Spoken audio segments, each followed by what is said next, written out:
It's the Brian Lehrer Show on WNYC. Good morning again, everyone.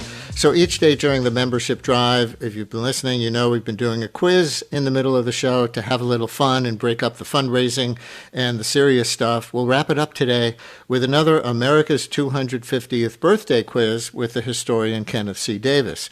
Once again, today it's just a 5-question quiz. Just answer one question right and choose between a WNYC beach towel and a Brian Lehrer Show baseball cap. Just 5 questions rather than the usual 10 because our guest quizmaster, Kenneth C. Davis, author of the Don't Know Much About History series of books and other things, is such an interesting explainer about these things, and we're building in time for that excellent part of these segments. So who wants to play? Our lines are full at the moment. You can get in as people finish up at 212-433-WNYC. Ken Davis is the author of the Don't Know Much About series of books, including Don't Know Much About History, Don't Know Much About Geography, Don't Know Much About Mythology, among others, and also of other books, including his most recent great short books, A Year of Reading Wisely. So, Ken, thanks for composing these 3 history quizzes for us. They've been great so far, and welcome back to WNYC. It is always a pleasure to be here, Brian, and history is not dull and boring. It can actually be a lot of fun. Absolutely, as we will see if Beatrice in Bed-Stuy knows enough to answer a question right about. Hey, Beatrice, thanks for calling. Hi, glad to be here. All right, Ken, you have question 1. I do. What was the first national capital of the United States under the Constitution? That's a little technicality there. It's the place where George Washington was sworn in as first president. What city? The first national capital? Was Yes. that Albany?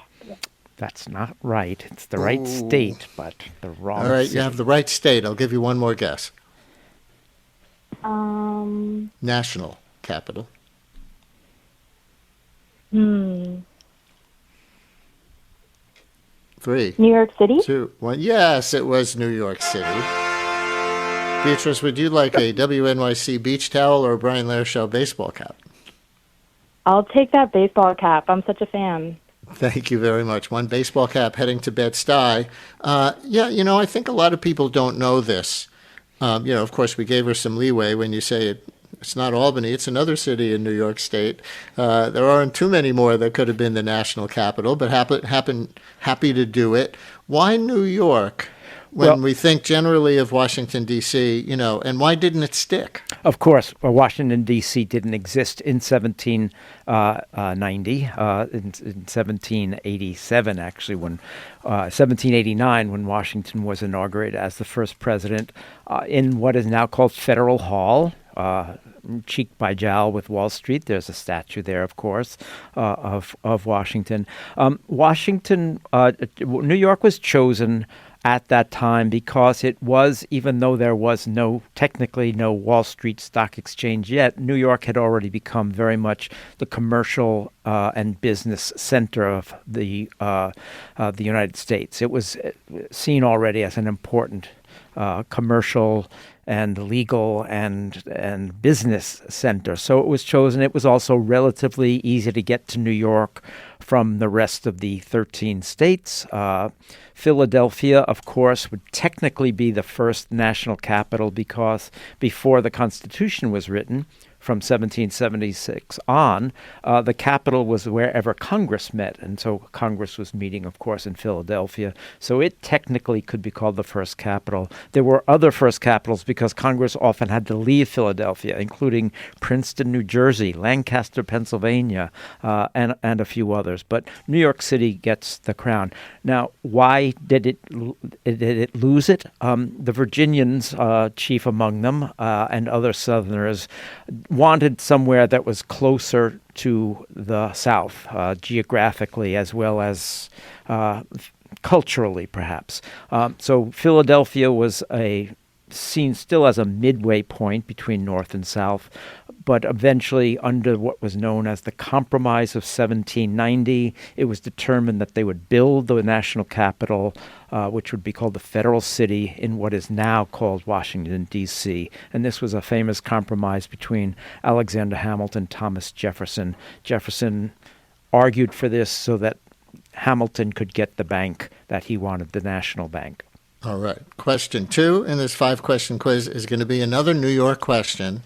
It's a Queens-oriented question. I will give you that hint in advance, and we'll see if Kevin in Manhattan knows his Queens streets enough to get this right. Kevin, you're on WNYC. Ready to play? Yes, I am. You have any Queens roots or Queens connections? My wife is from Queens.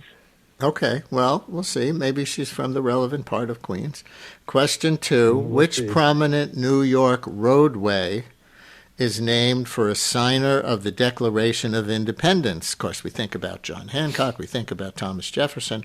Which prominent New York roadway is named for another signer of the Declaration of Independence?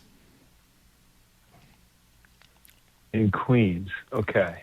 Specifically a New York signer. We can throw that out as an added hint, but And it's maybe that's not a hint. Boulevard that extends from northeast Queens and Whitestone all the way down to southeast Queens around St. Albans and Cambria Heights. And there's a major Queens high school named for him, too. I don't think I'm going to get this one. I'll say Lefferts Boulevard. That's as good a guess as any. It's wrong, but thanks for trying. It was Francis Lewis. That street is Francis Lewis Boulevard, but I think a lot of New Yorkers, even me, who grew up near Francis Lewis Boulevard, I rode my bike on Francis Lewis Boulevard as a kid. Who was Francis Lewis? We don't know. Francis Lewis was one of 4 signers from New York State, and the others were Lewis Morris, whose name is well known in New York as being from Morrisania. He owned so much of the Bronx, they actually named it after him. Morrisania is named for Lewis Morris. William Floyd. Now, William Floyd comes from Long Island, and at Fire Island National Park, you can still visit Old Mastic House, which is the home of William Floyd. And finally, Philip Livingston, not as well known as his cousin, but he was also one of the signers of the Declaration of Independence from New York, which actually didn't agree on July 4th. They abstained from the vote and only later signed on when it was clear that the Declaration was going to be approved. All right, for question 3 in this 5-question quiz, we go to Chip in Alexandria, Virginia. Hey, Chip, ready to play? Yes, sir. All right, so in Virginia, you got a little connection there maybe in a certain way to George Washington, and for all the good things that George Washington did to establish the values of democracy and good government in the new nation, here's maybe one of the worst things that he did. What did Washington demand the British return after their surrender at Yorktown, the last battle in the American Revolution? What did he demand that the British return? Their human property from the... That is absolutely correct. Good job. Chip, Yes. would you like a Brian Lair Show baseball cap or a WNYC beach towel? Yes, sir. But cap, please. I'll wear it with pride. Great to stand. Thank you so much. Thank you. One baseball cap going to be worn in Virginia. We'll take your address off the air. Yeah, runaway slaves. So do you know how many enslaved people were actually returned as if property to their enslavers at the insistence of George Washington after the Americans won the war? There's no count that I've ever seen. We do know that there were thousands of escaped enslaved people who had fled to the British in Yorktown because the British had actually promised them freedom in exchange for leaving their plantations wherever else they were held.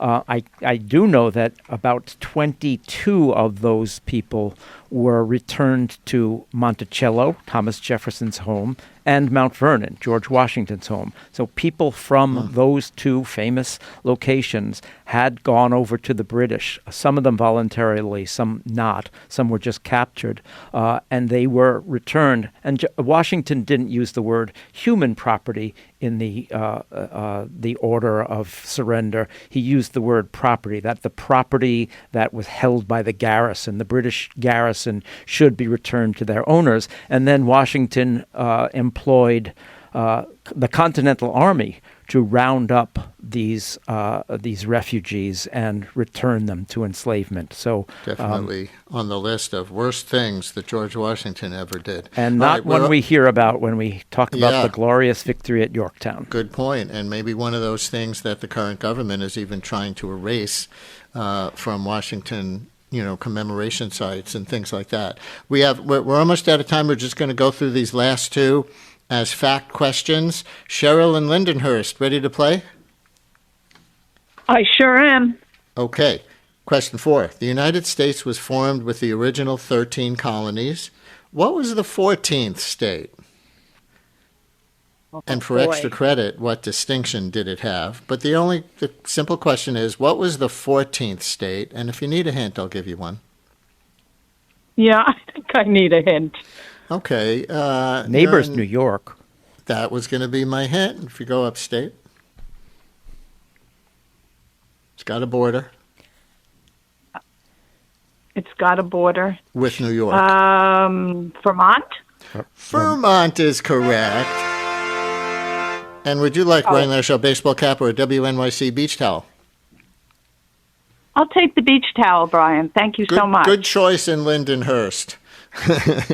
Not so far from the beach. So we'll take your address off the air there. And that distinction for extra credit was that Vermont was the first state that did not allow slavery. And just very briefly on that, we think of the southern states and not the northern states, but that's who maintained slavery. It was legal everywhere at the beginning. That's correct. In every one of the 13 colonies, later 13 states, permitted slavery. Pennsylvania and the Massachusetts were the first to bring about eventual abolition. New York was rather tardy on that count. All right. And our last question has a Philadelphia hook, and we happen to have a Philly caller. So let's give Beth in Philadelphia a shot at this last question. Hey, Beth, ready to play? I'm so excited. The opening words of the U.S. Constitution, written in Philadelphia in 1787, read 3 words. Oh my God. Okay. We the people.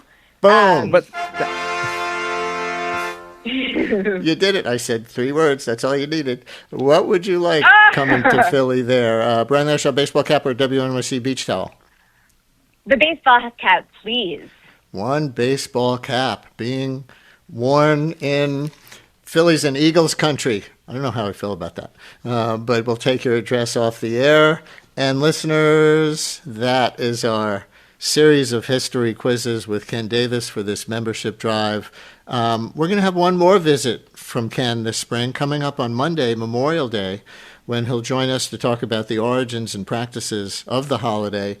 So, Ken, this has been great. Thank you so much. It's always so enlightening to listen to you. It is always a pleasure, Brian. And as I said, history is not a list of dull dates, battles, and speeches, but fascinating stories about real people. WNYC's journalism and storytelling is heard by millions of passionate listeners. Sponsors of our programming gain our listeners' attention and their respect. Learn about how your organization can support WNYC and WNYC Studios at sponsorship.wnyc.org.